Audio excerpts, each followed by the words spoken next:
एक दिन की बात है। ठंड का समय था, घना कोहरा छाया था। सारे लोग जल्दी कार्यालय का काम खत्म करके घर की तरफ निकल रहे थे। नाना जी उस समय के बड़े अधिकारियों में से एक थे। वे उस समय के उच्च वर्ग के लोगों में एक अमीन का काम करते थे। रोज की तरह ही उस दिन काम खत्म होने के बाद घर के लिए अपनी गाड़ी से रवाना होने लगे। रास्ते में उन्हें हाथ से कुछ सामान भी लेना था, तो वे और साथियों से अलग हो गए। उन्होंने घर की कुछ जरूरत के सामान लिए और गाड़ी आगे बढ़ा दी। आगे जाने पर उन्हें कुछ मछली बाजार दिखा और वे मछली खरीदने के लिए रुक गए। ताज़ी मछलियां लेने और देखने में टाइम ज्यादा ही गुजर गया। उनकी जब अपनी घड़ी पर नजर गई तो उन्हें आभास हुआ कि आज तो घर जाने में बहुत देर हो जाएगी और ये सब लेकर घर पहुंचने में काफी समय लग जाएगा। फिर यही सब सोचकर उन्होंने सोचा कि क्यों ना जंगल के रास्ते से निकला जाए, तो जल्दी पहुंच जाऊंगा। तो उन्होंने अपना रास्ता बदला और जंगल की तरफ अपनी गाड़ी को घुमा लिया। समय 11 बज चुका था। गाड़ी तेज रफ्तार से आगे बढ़ रहा था, तभी अचानक तेज ब्रेक के साथ गाड़ी को रोकना पड़ा। उनकी गाड़ी के आगे एक औरत जोर से रो रही थी। उन्होंने सोचा, इस वीराने में ये औरत क्या कर रही है। उन्हें लगा कि कोई मजदूर की पत्नी होगी जो नाराज होकर घर छोड़कर जंगल में भाग आई है। तो उन्होंने उससे पूछा कि यहाँ जंगल में तुम क्या कर रही हो, लेकिन उसने कोई जवाब न देकर और जोर से रोने लगी। सारे जंगल में उसकी हूँ सी सिसकियाँ गूंज रही थी। फिर नाना जी ने पूछा, तुम्हारा घर कहाँ है, लेकिन वो कुछ भी ना बोली। तब नाना जी ने कहा कि आज चलो मेरे घर में रहना, सुबह अपने घर चली जाना, ये जंगल बहुत सारे जंगली जानवर से भरा है, रात भर यहाँ मत रुको, चलो आज मेरे घर में सबके लिए खाना बना देना और कल सुबह अपने घर चली जाना। उसने ये सुना तो झट से तैयार हो गई और गाड़ी में पीछे की सीट पर बैठ गई। सिर में बड़ा सा घूंघट डालने की वजह से उसका चेहरा छिपा हुआ था। कुछ ही देर में गाड़ी घर के दरवाजे पे थी।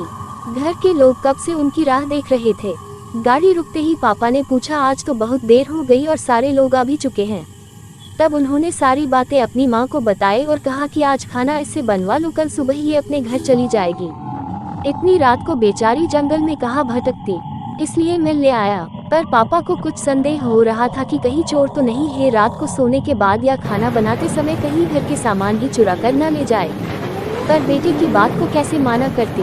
उन्होंने उस औरत को कहा, देखो आज तो मैं रख ले रही हूँ, लेकिन कल सुबह होते ही यहाँ से चली जाना और जाओ रसोई में ये सामान उठा कर ले जाओ और खाना बना दो।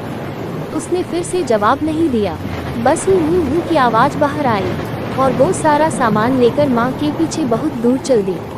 रसोई में सारा सामान रखवा कर माताजी ने उसे खाना जल्दी बनाने की सख्त हिदायत दी और वहाँ से चली गई। लेकिन उनका मन कुछ परेशान सा था।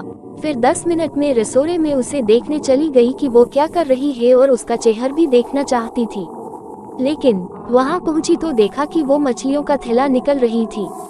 उन्होंने बहुत जोर से गुस्से में कहा, यहाँ सब खाने का इंतजार कर रहे हैं और तुम अभी तक मछलियाँ ही निकल रही हो, कल सुबह तक बनाओगी क्या। उसके सिर पर घूंघट अभी भी था तो चेहरा देखना मुश्किल ही नहीं नामुमकिन था।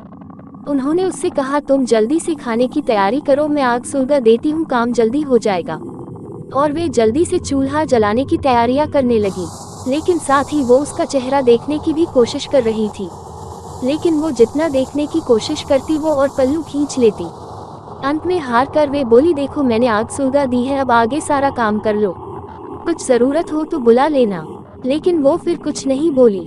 अब उन्हें लगा कि यहाँ से जाने में ही ठीक है, वरना मेरा भी समय खराब होगा और हो सकता है अनजान लोगों से डर रही हो। ये सब सोचकर उन्होंने उसे कहा कि मैं आ रही हूँ, जल्दी से खाना बना कर रखना, और वहाँ से निकल गई। मन अभी तक परेशान नहीं था। कभी अपने कमरे, कभी बच्चों के, कभी बाहर, सबको देख रही थी, कहीं कुछ अनहोनी ना हो जाए। 1 मिनट भी आराम से नहीं बैठ पाई। अभी 5 मिनट ही हुए थे पर उनके लिए वो घड़ी पहाड़ सी हो रही थी। समय बीत ही नहीं रहा था। 8 मिनट बड़ी मुश्किल से गुजरे और वे तुरंत ही को